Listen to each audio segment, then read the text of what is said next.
All right now, man. West Coast energy, fly presence, and real player vibes. Yes, sir. This next guest is the mind behind Roll with the Winners and has worked alongside Larry June, Dom Kennedy, Casey Veggies, and many more. Known for moving with a purpose and style, he just dropped Eucalyptus Lavender and the project Lead by Example 2. Y'all clap it up and make some noise for the one and only Niko G4. Yay! Come on.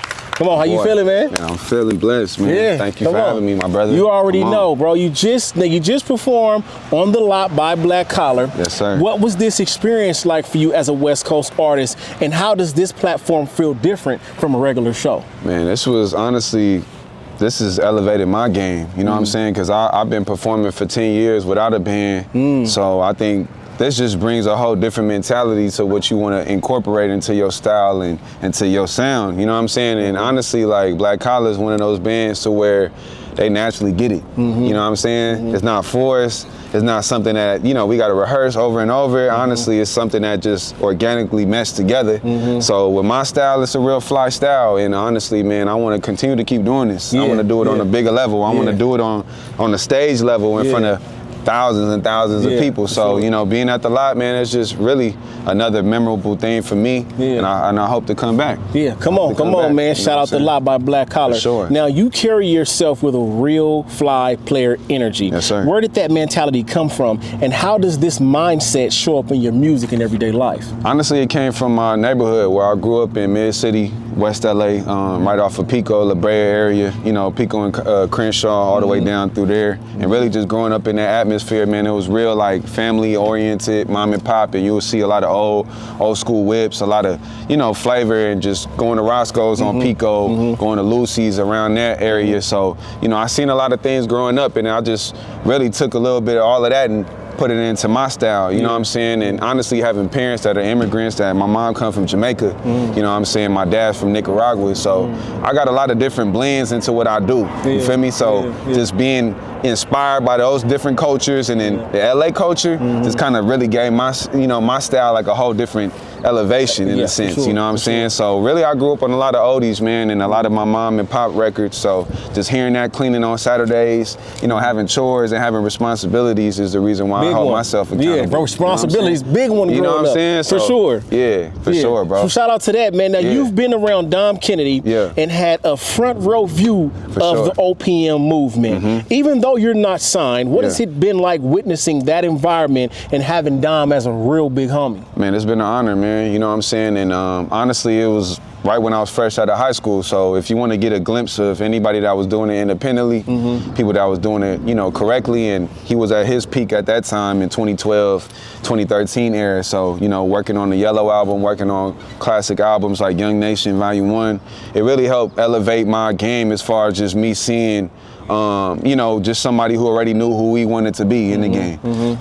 You know, at that time, it was a lot of different trends and a lot of different things that was, you know, coming here and it would go, you know, real quickly. But, you know, just seeing his fan base really, you know, adapt to him and, you know, really stay loyal to him is something that I wanted to incorporate with my fan base. And, you know what I'm saying? I think, you know, great minds think alike. So, you know, it wasn't really hard. It wasn't like something for me to really, you know, like study too much. Right when I got it, and then I started just doing my own thing, you know. And even with Nip too, Nip was a big, you know, they was around each other at that time, so I got to see all of that, you know what I'm saying, and I was real thankful to be in that era, you know what I'm saying, and yeah, that was like really a part of who I am today. Right, now speaking of Nipsey Hussle, what did Nipsey represent to you as an artist and as a man from the West Coast? Man, he's the blueprint. Honestly, he's really just the definition of accountability. You know, a person that takes integrity serious, and you know, somebody that never compromises their integrity for a quick gain or something like that. Empowering a community, representing, leading by example, like we said. You know, in a sense of just that's the whole thing that I wanted to do with my art. Seeing the marathon, the tape that dropped when I was in high school, that was the reason how I even got through high school. You know what I'm saying? And honestly, you would just see bro in the city. So seeing is believing. And I think that's what I want to incorporate back into, you know, the city today, is like pulling up on the young kids, talking to them a little bit, seeing where their mind is at. He was all about that. He never had, you know, superstar type of aura that like let him be too far away from the people. Even though he was a superstar to us. Yeah. So I think just being, you know, really hands-on is what transcended to us understanding Nipsey and respecting him on that level. You know what I'm saying? Man, shout out and rest in peace to Nipsey. By the way, Marathon Burger going crazy. Going crazy. They just dropped the Forgiato Marathon Rim. Shout out Paniche. Yeah, come on. Was it Victory Yes, Rim? sir. It's one of them Rim, Yeah. but it's yeah, shout out to that. Yeah. Now, back in 2024, you dropped Lavish featuring Primo Rice. Yeah. Now, what is it about his style and energy that made that collaboration feel natural? And how would you describe your relationship with him outside of music? Man. And how did that bond play a role in that record come together? Honestly, Primo's my dog, man. He came out here like I think around like 2020, 2021, and we didn't really force the music. Like I'll pull up on bro at the studio. You know, we didn't really create too much at those times. But I remember just taking bro around the city. I took him to my favorite taco spot, took him in the flesh, just letting them know like really what it is to be in the LA atmosphere. So I felt like that's the reason why we really clicked, because one thing with, you know, anybody that I do music with is it's always organic. It's always like a camaraderie type of thing. It's always something that, you know, I got to know if you straight. I got to know if we solid before we can even lay a track down. You know what I'm saying? Because that's what makes me feel a lot better about the music, you know, and it organically sounds better. It's not like somebody just sending you a verse or somebody like that, which I respect that too. But I think me and Primo just clicked on the level of just, like I said earlier, great minds think alike. He from DC. I got a lot of family in the DMV area too, so I kind of understand that side and, you know, his style. But, you know, his style is like a real LA, you know, type of style too. Like I always tell him that, like, you got a lot of fans out here. And no, for sure. You know what I'm saying? So it's really some Mac and player shit, you know? It really boils back down to that. And you feel me? If you keep it player on a daily level as far as how you carry yourself and how you even move with your process, then I'm gonna click with that. You know what I'm saying? So if it's like something that is like some corny shit, then I'm not gonna click with it. And I feel like Primo's one of them dudes that get it. He ain't never forcing it. So no, for sure. You know. Shout out to Primo Rice. By the way, my son's favorite song is by Primo Rice. Oh, can't think of it right now. Word. But yeah, Shout no, out for Primo, real. man. My son, dog, it's that man. song. Can't remember it, but it's okay. It'll come back to me. You know, for sure. Shout out to Primo Rice. All right, now your brand Roll with the Winners. When people hear that name, what do you want them to feel and understand? What's the standard of being a winner in your world?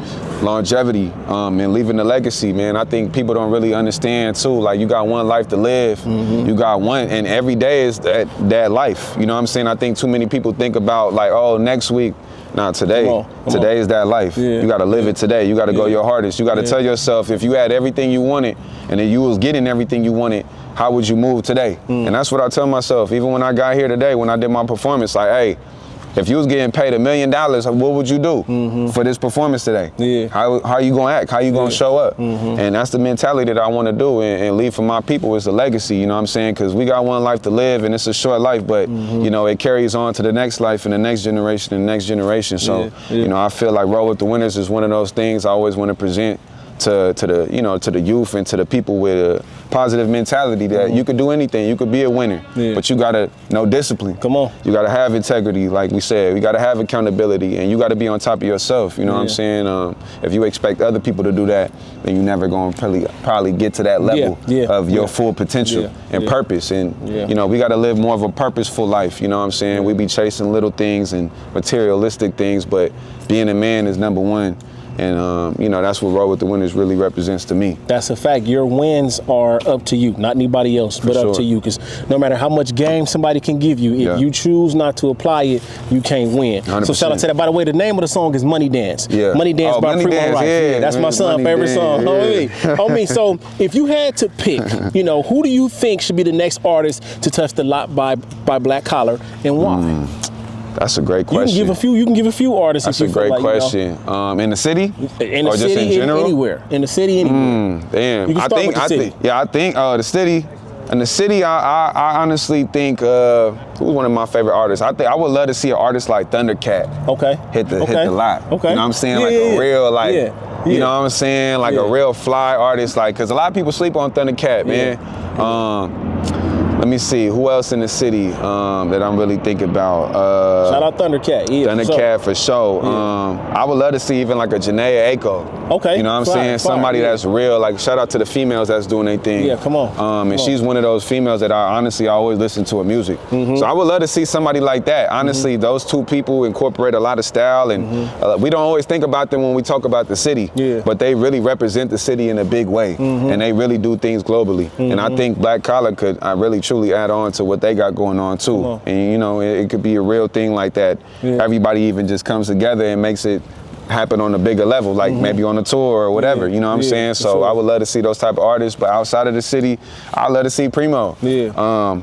I'd love to see my young boy from Dallas too. His name Bash for the World. Y'all should check him out. Bash for the World. Yeah, he a dope artist from Dallas, Texas, and he got a dope sound too. So yeah, I love to see those artists. Yeah, for sure, man. Well, we're gonna check them out. Shout out to everybody he just talked about. Shoot, we're gonna reach out. Hopefully we can get to you. If we can't, it's gonna happen one day. Yeah. Rolling with the winners. Yeah. Black Collar, the lot where it's hot, they never gonna stop. Come on. Yeah, West Coast, the best coast. Clap it up. You dig what I'm saying? Clap it up. Love. My brother. Yes, sir. Yes, sir. Appreciate you every time. You already know, bro. You already know. Yes, sir. Yes, sir. Appreciate you. Come on. Oh, yeah.